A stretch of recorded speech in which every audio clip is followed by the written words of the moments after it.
السلام عليكم ورحمة الله وبركاته. هذا وحنا لجوجا أدير أحمد فارح علي إذا جاء قبيا وين عانا ولا يقنا قفل بق هذا مبهنا إن أصلا إذا جاء شرحه. سؤال ما نلود لي سويدية لأن رئيس سويدي سي باوحيك أحد أف عربية يا أف سوماليو لأنك قبيا أهان كذا كيبا هذوكو بحر أما كيبا dhanka marka vocabulary laga hadlayo ama dhanka marka laga hadlayo balaaqa ahaan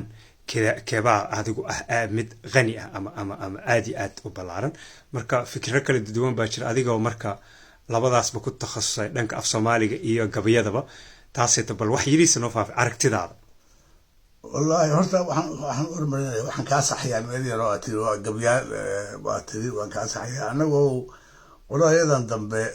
hadda ma wagabayna waa heesnaa marka anigu waa heesi jiray laakiin heesaan tirin jiray macnaha aan ka wada kuma loqayn jiray laakiin heestu murtida ayaa ka mid tahay laakiin raggan dambe oo hadda maanta jooga waa heesaan ragga hore gabi jiray okay marka inkastoo aan badsan labada midna oo yani taas waa halkaas laakiin gabayadan ka shaqeeyaa oo waa hawsheedu waa taas Soomaalidu ay ugu taqaanba garta haddaan u soo noqdo midda Carabiga iyo Soomaaliga waxa weeye afka Carabigu waa af bariiq oo aad iyo aad aftaamadu ugu badan tahay af Soomaaliguna waa sidoo kale laakiin waliyaha af Soomaaliga yaqiin oo hadda aan soo gaaray waxay aaminsanaayeen in af Soomaaligu ka xeel dheer yahay ka aftahansan yahay Carabiga daliil bayna u hayeen waxyaalaha laga eego waxa kamid ah yani erayga inta eray oo ka samaysa erayga yani asalkiisa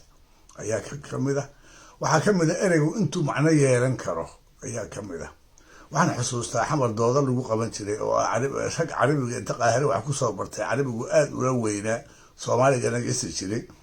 iyo Allah u naxariistay dood dhex martay in la oran jiray odayaal uu kamid ahaa shira jaamac iyo abwaankii af Soomaaliga ninkii loo bixiyay Maxamed Xaaji Xuseen Sheekh Xariir Allah labadaba u naxariistay Maxamed Xaaji Xuseen Sheekh Xariir wuxuu ku xujeystay ninkii Carabiga u doodahayay erey dhowr erey buu ku xujeystay oo uu yiri maanta maxaa lagu yiraahdaa buu ku yiri niyahu Carabiga wuxuu yiri al-yawm baa lagu yiraahdaa أنا وحن نابو يري ما أنت وقالوا واحد سطح بتكيرة هي برينا محل ويري هذا بري وحل ويري هذا غدا أما الغد أنا وحن نابري ساعة ما محل ويري هذا عربي وحل ويري هذا بعد غد أما بعد بكرة ويري وحاسبات المعنى أري معها وليه وهي أنا وحن ما أنت يا شالي ما هذا أمس بان أنا وحنا لنا شالي لكن ما إنك شالي كهوريس ما لي هذا ما حنا لنا قبل أمس وإذا أنا وحنا ندرهات تنكو حكتنا ما هذا بيقول كي عربي تنكو حكتنا ما شفته أنا وأنا شفت هاي ساكون بالي هذا هذا مدة كسر حكتنا ما لي هذا ولا صعد عفري وعربي جماله وحنا نقول هذا بالسداتال بالنوالي هذا سيدتال مركز بعد بكرة محي نقطي أبو سوماليا وحي نقطي سادم بي إيه ساكون إيه سيدتال أي نقطي مركا وحكم إذا مثلا أو كان ور أنت أري ور أنت معنى أي هذا يعني وحي هذا إلى عشان اللي احتضر مركا يقولوا عربي يقول لفتي يسوى حوية أدي غني أو حد قبل هذا وهدي أريالي هذا لا يسكو هيو حوية مركز دي قولوا اللي بكيره أيها اللوين لكن واحد يسكو لين كلام ما هو دي لما دي أفنا يسكو ما دو لما أفو يسودو معها لما أفو يسكو أثر أهنا معها من نوع كوشتك هدي أقول من نوع سمتك marka la isku barbar dhig karo laakiin murtida guud un baa laga hadlayaa iyada guud laakiin isbarbar dhig oo hadii ku rooyahay shab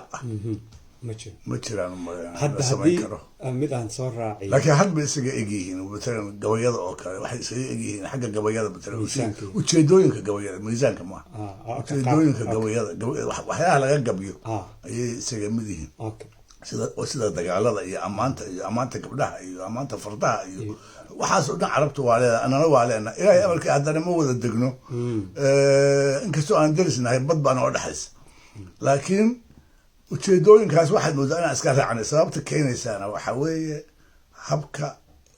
nolosha ay labada raacatay ahaayeen annana raacataan marka intaasaan oran lahaa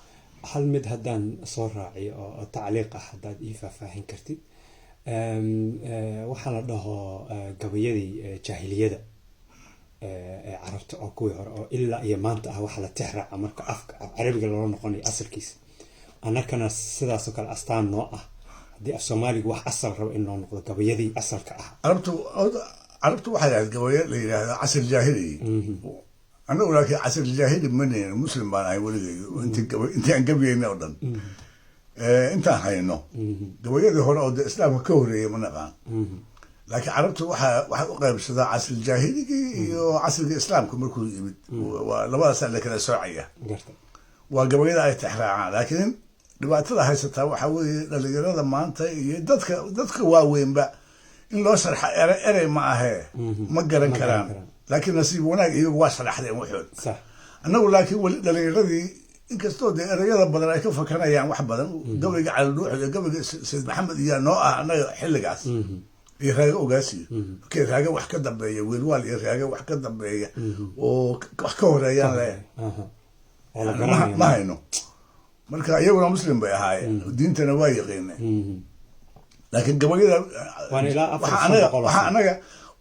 waa 400 sano 300 400 hadii gaara inta la hayo wax laga hayo wax badan lagama hayo laakiin marka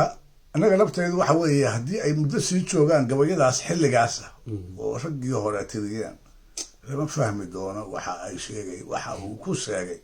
af Soomaali adag boona xataa waxa gabaabsi noqon doona cid sharxi doonta waa run hadda waxa intaas 40 sano yaan daba socday weli in badan baan aqoon gabayada arrinta marka hadda aan rabay inaan soo raaciyo waxay ku saabsaneed hadda haddii loo soo qaato maxaa la dhahaa geel oo kaleeto waxaa laga yaabaa geel in ama libaax oo kaleeto aan kasoo qaadano af carabiga libaaxa inuu intaasoo magac leeyahay oo kaleeto af soomaaligana intaasoo magac oo kaleeto leeyahay astaamo loo yaqaano libaaxa taasi tasoo ma sababto qaninimada afka wadawtaan ku sheegaya macnaha ereygii inta erey ka dhambalmaysa waa mid waxyaalaha ishtiqaaqa carabtu tiraahdo sax